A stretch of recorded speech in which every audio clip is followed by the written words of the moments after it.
Terima kasih atas kesempatannya. Assalamualaikum warahmatullahi wabarakatuh. Perkenalkan, nama saya Amirullah. Saya selaku mahasiswa Teknik Sipil Universitas Mercubuana dengan NIM 4112101015.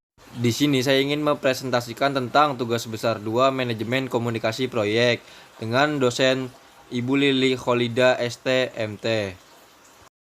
Di slide yang pertama, di sini saya akan menjelaskan tentang perencanaan dan pengelolaan manajemen komunikasi dalam proyek konstruksi.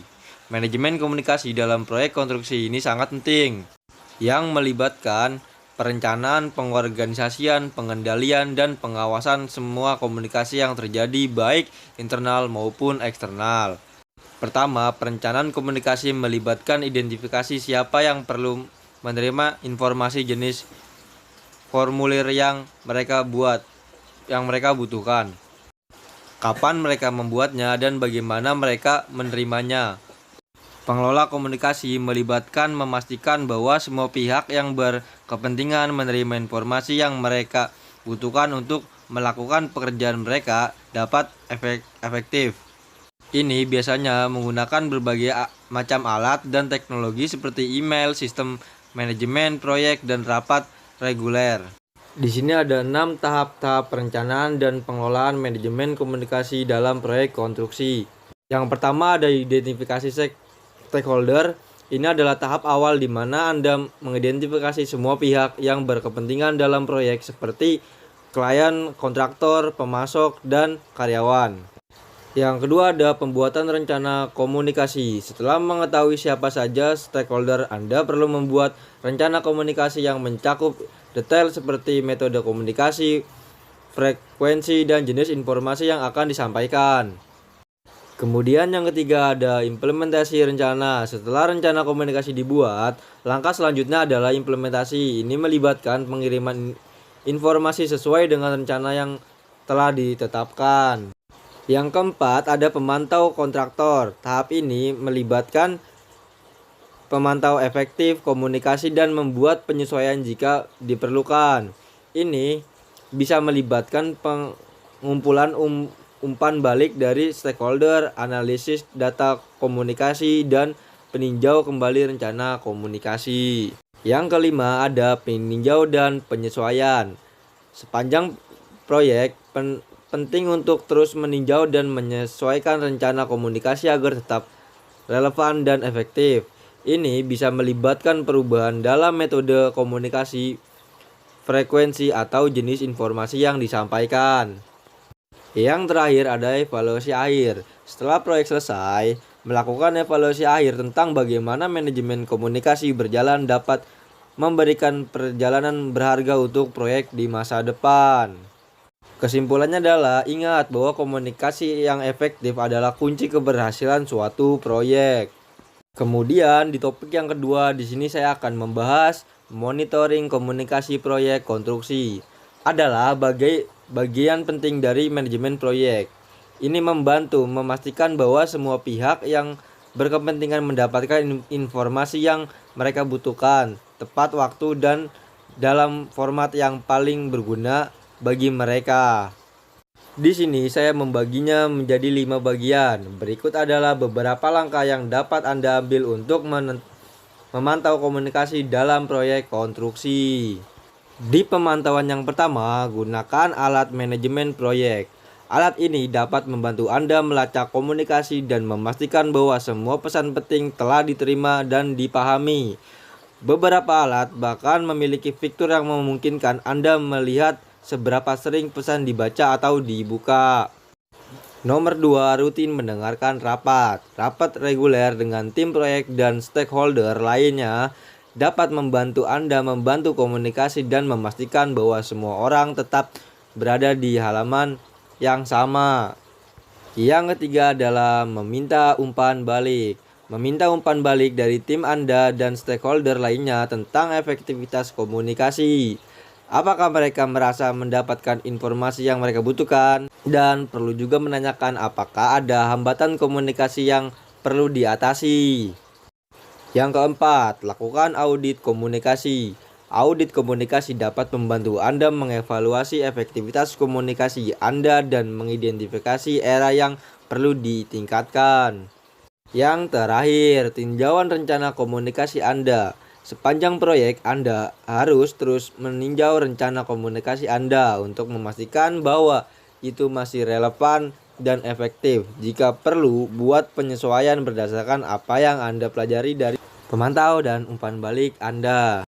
Sekali lagi, ingat komunikasi yang efektif adalah kunci keberhasilan proyek. Kemudian di sini kita akan membahas permasalahan dan solusi manajemen komunikasi proyek. Manajemen komunikasi dalam proyek konstruksi biasanya menjadi tantangan, tetapi ada beberapa solusi yang dapat membantu mengatasi masalah-masalah ini. Dan di sini saya berhasil merangkumnya menjadi 3 masalah. Berikut adalah beberapa permasalahan umum dan solusi yang mungkin solutif atau dapat menyelesaikan sebuah permasalahan tersebut, dan dapat kita pelajari, kita cerna bagaimana cara sebuah masalah ini dan bagaimana solusi kita untuk menyelesaikan masalah tersebut. Di masalah yang pertama, ada komunikasi yang tidak efektif atau tidak jelas antara pihak yang berkepentingan. Itu sering terjadi biasanya ketika kita rapat. Pasti ada saja beberapa dari pihak yang berkepentingan itu tidak menyampaikan informasi dengan jelas atau kita kurang menangkapnya dalam informasi tersebut. Berikut adalah solusi yang ingin saya sampaikan. Solusinya adalah membuat rencana komunikasi yang jelas, yang merencanakan siapa yang perlu dikomunikasikan, apa yang perlu dikomunikasikan, kapan dan bagaimana. Jadi sebelum kita bertemu dengan yang berkepentingan, kita siapkan dulu nih apa yang kita cari. Dimulai dari siapa yang perlu dikomunikasikan, apa yang perlu dikomunikasikan, kapan dan bagaimana. Itu kita siapkan dari awal sebelum kita bertemu dengan yang berkepentingan.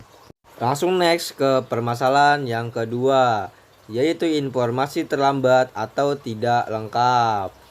Bahkan sering terjadi di kalangan kita ada informasi yang tidak lengkap, sehingga menyulitkan kita untuk memahami informasi tersebut. Dan ada juga yang terlambat. Itu bagaimana mengatasinya, bagaimana solusinya? Solusi yang saya berikan di sini adalah menggunakan alat manajemen proyek yang memungkinkan pembaruan real time dan akses ke informasi oleh semua pihak yang berkepentingan. Alat yang dimaksud itu berupa sebuah diagram yang bertujuan untuk memperjelas sebuah informasi dan meminimalisir sebuah keterlambatan. Di kasus yang ketiga, komunikasi yang tidak konsisten antara tim atau departemen. Jadi terkadang kita sering sekali membicarakan sebuah keputusan, tapi ada beberapa pihak yang kekonsistennya itu tidak bisa dipercaya atau tidak bisa dipegang ucapannya atau enggak konsisten. Berikut adalah solusi untuk mengatasi masalah tersebut. Solusinya adalah membuat standar komunikasi yang jelas dan memastikan bahwa semua orang memahami dan mengikuti standar tersebut. Berikut adalah 3 permasalahan yang saya coba berikan solusi untuk penyelesaiannya, dan kata kuncinya adalah ingat, komunikasi yang efektif itu kunci keberhasilan sebuah proyek. Setelah tadi kita membacakan teori tentang manajemen komunikasi proyek, di sini saya akan menjelaskan atau merelevankan manajemen operasional proyek yang tadi sudah kita jelaskan ke dalam sebuah jurnal. Di sini saya mengambil jurnal yang berjudul Manajemen Komunikasi Proyek Konstruksi di Masa Pandemi COVID-19. Saya mencari jurnal ini di Google. Di sini saya akan membahas jurnal berdasarkan 3 hal. Yang pertama, perencanaan dan pengelolaan manajemen komunikasi dalam proyek konstruksi. Yang kedua, monitor komunikasi proyek konstruksi. Yang ketiga, permasalahan dan solusi manajemen komunikasi proyek. Langsung saja kita bahas. Dari jurnal tersebut ditemukan beberapa permasalahan terkait sistem manajemen komunikasi proyek yang belum terlaksana dengan baik.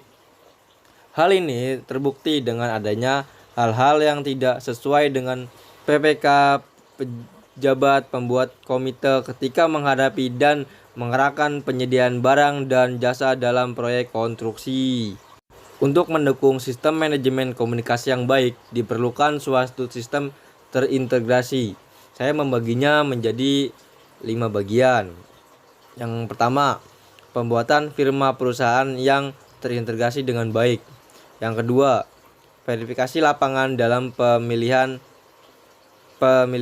penyediaan jasa.